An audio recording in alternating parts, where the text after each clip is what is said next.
The Denver Broncos got walloped on the road in preseason game number 2 against the Buffalo Bills. Did Brett Rypien make a stake at a claim for quarterback 2? Will the team carry 7 wide receivers after Saturday's performance? Plus, what went wrong with the defense? We talk about that, break it all down, and much more in today's brand new episode, Locked on Broncos.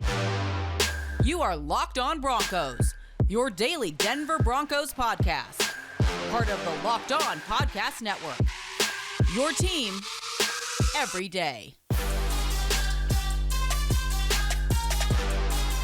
What's up, Broncos country? Welcome into a brand new episode of Locked on Broncos, your daily Denver Broncos podcast, part of the Locked on Podcast Network, your team every day. The Broncos lose a tough one on the road in dominant fashion. They got blasted by the Buffalo Bills. You get the full post-game recap here on the Locked on Broncos podcast. Thank you so much to everybody in Broncos country for making Locked on Broncos your first listen of the day every single day in your favorite podcast provider, or whether you watch us on YouTube, hit that subscribe or that follow button so you never miss out on a day's worth of Denver Broncos news, content, coverage, and more from the South Stands to the end zone. I'm your host, as always, Cody Roark, senior Broncos analyst and reporter for Mile High Sports, joined alongside by my co-host, Sayre, Bedinger, site expert, predominantly orange.com. Sayre, my friend, I tell you what, I think everybody in Broncos country was excited to see another game overall, waking up on Saturday morning, preseason action on the road a little early, 11 a.m. Mountain Time kickoff.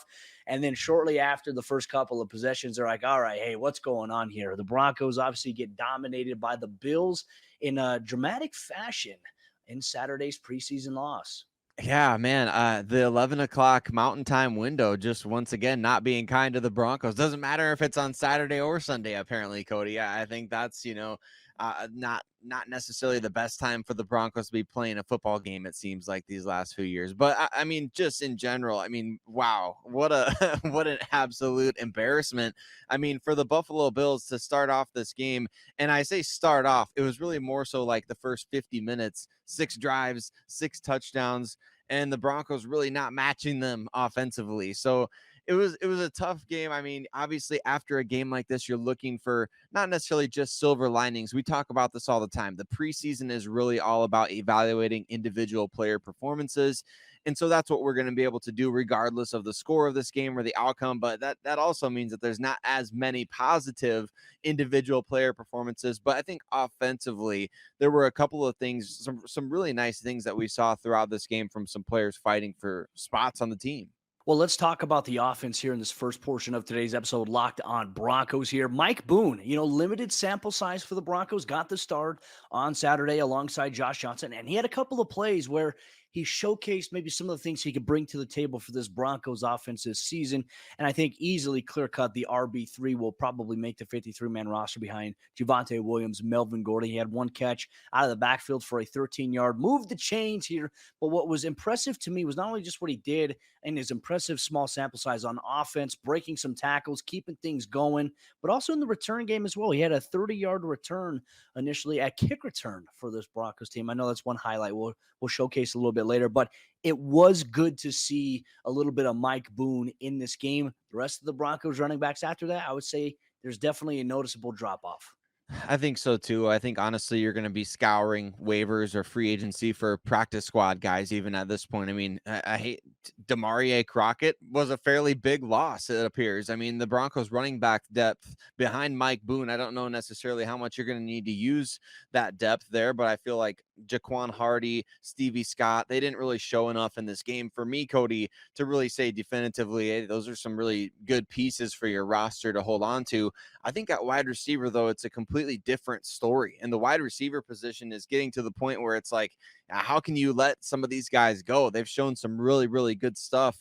And it doesn't matter who's necessarily throwing the passes out there. I feel like you're getting to see some great things, even when guys aren't getting the ball. Like the stat sheet isn't going to show much for Kendall Hinton, but the stat sheet also doesn't record how many times the guy's grabbing his jersey. Every time the camera panned over to Kendall Hinton's side of the field when he was out there, he's getting tugged on by a Bills defender. It didn't matter if it was Kaiir Elam. It didn't matter if it was whoever else else they had out there, he's getting his jersey tugged. And I know they called a couple penalties in the coverage against Kendall Hinton in this game. So the stat sheet's not going to reflect, especially the one-handed catch that he had near the sideline where he just didn't get that second foot down. I feel like Kendall Hinton, in addition to Mike Boone, like you mentioned, Kendall Hinton was someone to me that, again, he just continues to solidify his spot on the roster is there. I feel like he's definitely going to make this team, and I think he's going to make a pretty big impact as well. Well, I mean, I think he's going to be that fifth solidified receiver, and you and I are both in the same boat here, saying that the Broncos will keep 7 wide receivers on their active roster, because I think that the way you can out-sub that or maybe counteract it is carry 1 or 2 less tight ends. It just really depends on where things are at. Plus, with KJ Hamler still working his way back from the ACL and the hip, I mean, the Broncos might be in a great position to have 7 wide receivers, and that would obviously be Brandon Johnson, who played a little bit in that first half, didn't play in the second half at all. That just goes to show how they view him internally. But Jalen Virgil, a guy who's competing for one of those final roster spots, in my opinion, Sayre, I think Jalen Virgil and Brandon Johnson will be undrafted guys that do make this roster here in 2022. And I think he beats out Seth Williams in this case. That one catch that he had where he body adjusted for a 20-yard reception down the field was great. But not only does that offer value to the offense, I want to see what he does special teams. And he demonstrated that with a kick return of 30-plus yards, getting it past midfield. Really one of the bright spots for the Broncos on the offensive side of the ball today, outside of the next guy we're going to talk about, and that is Brett Rypien, who made a very strong claim, in my opinion, with his performance in the second half against the Bills defense for that QB2 job. Could he get the start next week against the Minnesota Vikings will be something we'll be following. But he finished the game 22 of 26 for $191 and 1 touchdown pass to Eric Saubert. He was dishing some dimes in that game. Now, granted, there was a 4th and goal. Unfortunately, he got sacked. Protection just simply didn't hold up. Got to just throw that ball in the end zone to see if one of your guys comes down with it, because either way, it's either going to be a touchdown or it's going to be a turnover on down. So, some of the things you want back, but I thought Rippon did a really good job. His ball placement was pretty good. And you're going to Josh Johnson, who got the start. Sorry, I felt like he had a very good first drive. There was a couple missed opportunities throughout the rest of the game. The Bills defense, after that first series, they adjusted pretty well. Your thoughts here on Brett Rypien? Should it be #let it rip as QB2 this upcoming season? I think we got to let it rip at least in week 3 of the preseason against the Vikings and just kind of see, get him an opportunity out there with the number 2 offense and let him work with them. And I think that you're right. Josh Johnson, he had a great first drive, but after that, it was really tough. I mean, yeah, it was a tough assignment, but you do expect your backup quarterback to do a little bit better than a 50% completion rate, not really efficient on the offensive side of the ball, not necessarily getting the ball out to your receivers with good timing and things like that. So it was a lot of kind of what we saw those first couple of drives in preseason week 1 from Josh Johnson, where it was just not good. And then he really bounced back in that second quarter against Dallas. We didn't really see that bounce back against Buffalo here, and they didn't keep their starters in the entire first half. So it wasn't like he was going up against this gauntlet of Tre'Davious White and Von Miller, who neither of those guys actually even played at all. So certainly a tough performance from Josh Johnson here, but Brett Rypien making some noise. Rypien certainly making some noise for the Broncos offense. The defense gave up a lot of noise to the Buffalo Bills offense in Saturday's week 2 preseason loss. We're going to talk about what went wrong, what stood out, what was concerning. Were there any bright spots? We get to that coming up here in just a moment. But before we do that, let me tell you about the sponsor of today's episode, Locked On Broncos post-game report. It's our good friends over there at Dave. And if you're living paycheck to paycheck or struggling to make ends meet, it can be really stressful when unexpected expenses come up. Now, Dave can help you get out of a pinch when you really need it. Dave is the banking app that can help you get up to $500 instantly with extra cash. That's more money to fill your tank, buy a wedding gift, or to catch up on bills. And you can finally tackle those expenses that have been stressing you out without any hangups. There's no interest and there's no credit check needed. Millions of people have already downloaded the Dave app to get the financial relief that they need with extra cash. So if you're in a pinch and you need some extra help, download Dave and think of it as a helping hand from future you. Download the Dave app from the App Store right now. That's DAVE. Sign up for an extra cash account and get up to $500 instantly. For terms and conditions, go to dave.com/legal. Instant transfer fees apply. Banking provided by Evolve. Member FDIC. Your future you will thank you. The Denver Broncos defense really struggled in Saturday's loss against the Buffalo Bills offense. Granted, led by Josh Allen and former Denver Bronco Case Keenum. What was the story? What went wrong? And where can the Broncos grow from this experience, especially with some of their young guys? Thank you so much, Broncos Country, making Locked On Broncos your first listen of the day on your favorite audio podcasting platform or here on YouTube. Do us a favor, make sure you hit that like or that comment or that subscribe or follow button so you never miss out on a day's worth of Denver Broncos news, content, coverage, and more, including post-game recaps. Sayre, I tell you what, my friend, I think coming into this matchup against the Bills, I felt very excited about watching a lot of these young guys that we've been watching in practice every single day throughout training camp, throughout the first part of preseason, getting some run against some starters in the NFL. And look, a tough task that is for that Buffalo Bills offensive line, having those guys there. Josh Allen, Devin Singletary, who just looked unworldly against the Denver defense. And then you have, of course, Stephon Diggs and Gabriel Davis, who are impressive in and of itself in this kind of matter. Jake Kumaro getting to play at tight end with Dawson Knox missing, obviously, Saturday's game due to his brother passing away this week. Unfortunately, very sad news there.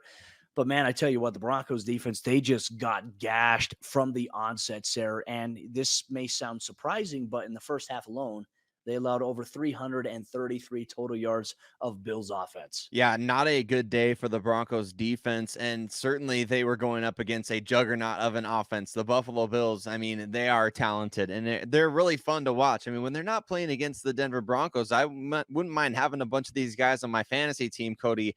The Buffalo Bills are, at this point, could you say they're a well-oiled machine? They changed offensive coordinators. Obviously, Brian Daboll is no longer there, but Ken Dorsey, and he's been on that staff and he's been coaching the quarterbacks. And I think that he's got a pretty good handle on how to make these players succeed. And we really saw a lot of that, right? Josh Allen left the game after throwing 3 passes with a perfect QB rating, just a beautiful touchdown throw to Gabriel Davis. But this came at the expense of a lot of Broncos defenders that we kind of talked about leading up to this game. We were really hoping to see, hey, go out there and get a hit on Josh Allen. Go out there and get a TFL on Devin Singletary. Go out there and make a play against Stephon Diggs.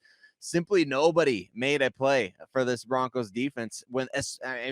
Throughout this entire game. Is that dramatic to say? I don't remember any standout plays for this entire game from the Denver defense, especially when that first unit for Buffalo was out there. And I think it does need to be said, like Case Keenum, he's probably, I would guess that he's one of the 32 better quarterbacks in the league. He may not be one of the, the top 20 guys, but Case Keenum could probably go out there and start for a couple of teams if he wasn't on the Buffalo Bills. And so just so where there's some context there, like Case Keenum is a decent starter caliber quarterback. He's not otherworldly, but he did beat the Broncos in a regular season game just last year with the Cleveland Browns. So we know that Case Keenum is a pretty good quarterback. He's not great, but at the same time, him on that Buffalo Bills team with that roster around him is pretty good. So the Broncos had a tough task all day. It didn't matter if Josh Allen was out there or Case Keenum.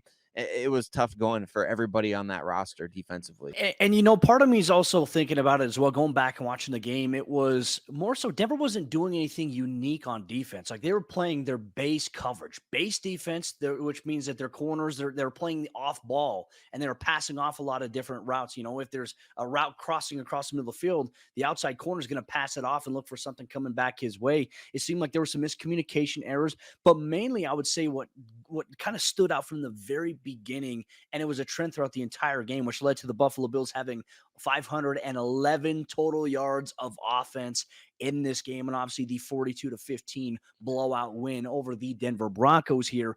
Just too many missed tackles by Denver. And more importantly, going back, I was very disappointed in the defensive line initially. Now, I'll have to go back and watch the tape here once again, but it just felt like that the Bills' offensive line imposed their will physically against the Broncos' defense, and it really started with that defensive line, like Ioma Uwazurike. We were talking about Matt Henningsen, some other guys, McTelvin Agim. It didn't seem like those guys were making impact plays on the defensive interior, and thus it was also impacting the Broncos' linebackers because sometimes they are shooting the wrong gap and they're running into a defensive lineman. It's creating a big hole. I felt like the only linebacker that actually had a couple of impressive plays for the Broncos in Saturday's loss was really Justin Sternad. Alex Singleton had several missed tackles. Joe Schobert, the newest addition, didn't look good at all for the Broncos. Now, granted, this is his first preseason game, but can he survive roster cuts this week? Because Denver's going to have to trim things down. And defensively, I mean, you're looking at some positions, you're like, hey, you may have to start there on the defensive side of the ball this week with who you may have to cut. But the linebacker play simply was not good enough for the Broncos. The defensive line play was not good enough for the Broncos. And I had flashbacks to that former game against Case Keenum where Dearness Johnson was running wild against the Broncos defense. Granted, it was not the starters, that were out there defensively for Denver. Still very concerning to give up as many yards they did. Here's a statistic, though, that stands out to me. On all the plays, you mentioned it earlier, the Bills had 6 drives to start the game and 6 total touchdowns, and then Denver forced them to punt for the first time ever, which came late in the fourth quarter. Outside of that, they allowed over 9.3 yards per play to the Bills offense. Sayre, that simply is not good enough to get it done. And now a lot of these young guys on the back end, this is a great evaluating tool for some of them. It is. You've got to go back and learn from this experience and really come back against the Minnesota Vikings and put together a very aggressive performance. I feel like that was exactly what you were talking about, is just it was missing that aggression on the defensive side of the ball from the Broncos. Whereas we saw against the Dallas Cowboys that they were able to run against this defensive line as well. So to me, Cody, this is kind of where I'm thinking maybe the Broncos do have, you see all these overreactions coming in on Twitter. It's not uncommon during the preseason for people to kind of overreact about the team's depth. But I think on the defensive line, let's just say an injury happens to Draymond Jones or an injury happens to DJ Jones. Could you find yourself in some pretty deep trouble? I think based on what we've seen in these first 2 preseason games, my answer to that question would be yes. So the next question becomes then, what are you going to do about it? Because you can't just keep throwing these guys out there and expecting them to do better when they're not showing that they can do that. These guys that have played on the defensive line, namely, like you said, Matt Henningsen, guys like Jonathan Harris, McTelvin Agim, and Iyomo Uwazurike, they're just getting like washed off the ball. They were just getting absolutely wiped out of the play. And then you have the linebackers, I don't know what they're supposed to do with that, right? So it's not all the linebackers' fault. But then you got guys like Barrington Wade. He's like 30 yards down the field. It feels like he's kind of like waiting for somebody to throw him the ball at the end of a basketball court so he can dunk it. He's like cherry picking it as a basketball player.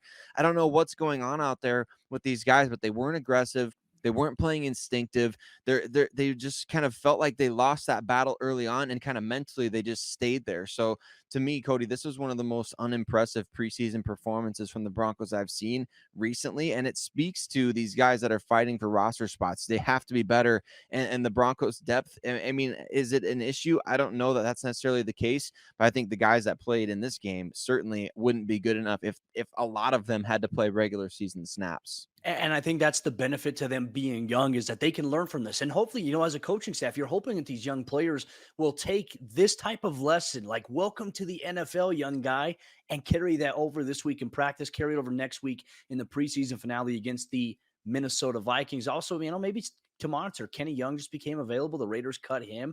Ndamukong Suh, if I'm not mistaken, is still out there. I know you tweeted that in the postgame. If the Broncos really need to look to bring in a guy, they certainly might have to do just that there. But this is an opportunity. Like you said, I'm not necessarily concerned about the depth. I'm concerned about the lack of execution by this depth. Now, will they fix it or will it continue to impact them? Will determine, in my opinion, how you and I analyze maybe if the Broncos' depth behind these guys will be okay enough come the regular season. We'll have to see. But, once said, you put your hand on the stove and you get burned as a kid. Hopefully you learn from that.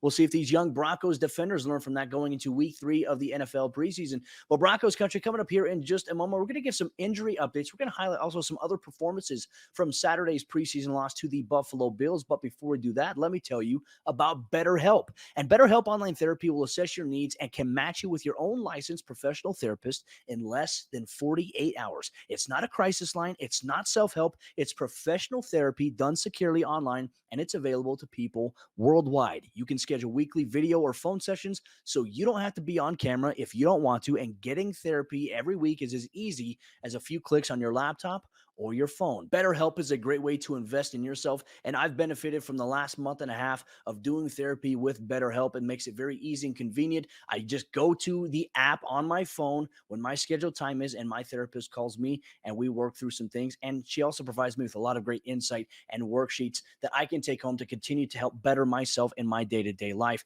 And they have a very special offer for my listeners here, Locked On Broncos. You can get 10% off your first month at betterhelp.com/lockedon. That's 10% off your first month of online therapy at betterhelp.com/lockedon. The Saturday circus was in effect for the Broncos as they lose 42-15 on the road against the Buffalo Bills, but more so pregame, they suffered an injury to one of the key players who's in a position competition right now. Thank you so much, Broncos Country, for tuning into the Locked On Broncos post-game report here on your favorite podcasting provider, or whether you're watching us on YouTube. Sarah, some interesting news before the Broncos kicked off on Saturday against the Bills. We received word that punter Sam Martin somehow got injured during the pregame warmups, did something with his ankle, and we're not quite sure what the prognosis is, something to obviously monitor, but he did not punt or play in this game, which led to Corliss Waitman getting run in this action. He only punted the ball twice there, 2 punts for a total of 105 yards with an average of 52 yards per punt and a log of 63 total yards. Waitman, in my opinion, I feel like this could be where he runs away with the punter competition. Yeah, it sounds like Sam Martin got injured playing a little pregame catch with Brandon McManus, the kicker of the team. So it'll be fascinating to see what happens with that. Unfortunate for Sam Martin. Obviously, we want him to be healthy and able to go out there and do what he does best. He was one of the better punters in the league last year, but obviously the Broncos have kept Corliss Waitman around for some competition for quite a while now. And like we've mentioned before, Sam Martin is the only specialist on the team that's had competition this offseason. So you can't help but wonder, are the Broncos kind of hoping that punting competition works out a certain way, or are they really just trying to push Sam Martin, or what's the deal there? But we did see Corliss Waitman with some booming kicks. I mean, the 60+ yarder that he had was in the air for what felt like an eternity. It was up in the air. So it was over 5 seconds. You just don't see that very often, I feel like, from punts these days. It was a booming kick, and it ended up being a touchback. So it wasn't like he pinned him, at the 1 yard line or anything, but it was a good kick. I felt like he got an unlucky bounce there at the end of it. So it's very fascinating competition brewing there at the punter position. I think Corliss Waitman's got some serious talent. The question now becomes if the Broncos are willing to, make that move, take that risk, right? Sam Martin is a proven guy. Corliss Waitman is a young, relatively unproven guy, but that's why you have these competitions, and you got to trust special teams coordinator Dwayne Stukes that really he'll be able to make the most informed decision there regarding a pretty important position. I mean, that's flipping field position. It's somebody who's probably going to be holding for your field goals and point afters. So there's a lot that goes into being the punter of a team rather than just smacking the ball, when your offense kind of stalls out. So he's got to go out there and do a number of important things. It'll be fascinating to see how that turns out. That injury is a little unfortunate. The Broncos suffered a few injuries in Saturday's loss to the Buffalo Bills. Malik Reed early on went down, and we were trying to figure out what was happening. But apparently, on the replay, he got poked in the eye. And then post-game, he said they just held him out. He's fine, which obviously is a good thing. You want to avoid that. But not a good thing ever getting poked in the eye. Luckily, he's okay. But really, I'd say the concerning injury at this point, Michael Ojemudia, who had a really rough day, in my opinion. I'm a big Michael Ojemudia guy. He had a rough day against the run. He had a rough day in coverage against the Bills here. He left action with a dislocated elbow. Just watching on the replay, he got whipped around and his elbow just went pop. And it did not look good on the replay initially. I hope I don't see it on the timeline again. It was disturbing, to be honest with you. But now he's facing a similar situation now that Jonas Griffith is, a potential 4 to 6 week timeline at this point, which could see him placed on IR after the season, after the final roster cuts get made. He could be put on IR, designated to return afterwards. So something to keep an eye on there, because now the Broncos cornerback depth takes a little bit of a loss. It gives guys like Faion Hicks and Damari Mathis a little bit more run now, but definitely a concern with OJ. Once again, another injury in the preseason. Very unfortunate for him. And then offensive lineman Casey Tucker left with a dislocated toe and was carted off the field for the Broncos in their loss. Now, Sarah, that's a lot of doom and gloom with the injuries, with some of the other performances. But special teams did provide a little bit of a bright spot outside of McManus going 3 for 3 on his field goal attempts, including one from 55. The return game looked pretty good for the Broncos. It did. It started off with Montreal Washington back there, and the Buffalo Bills, kudos to them for kicking the ball in play and getting these guys all opportunities to show what they can do. Montreal Washington had the one return where he bounced off somebody from the Bills that was coming down in kickoff coverage, and he bursted forth for another big return. So, I mean, that's really 3 fairly significant returns that we've seen from Montreal Washington. I feel like he's kind of as advertised in that department.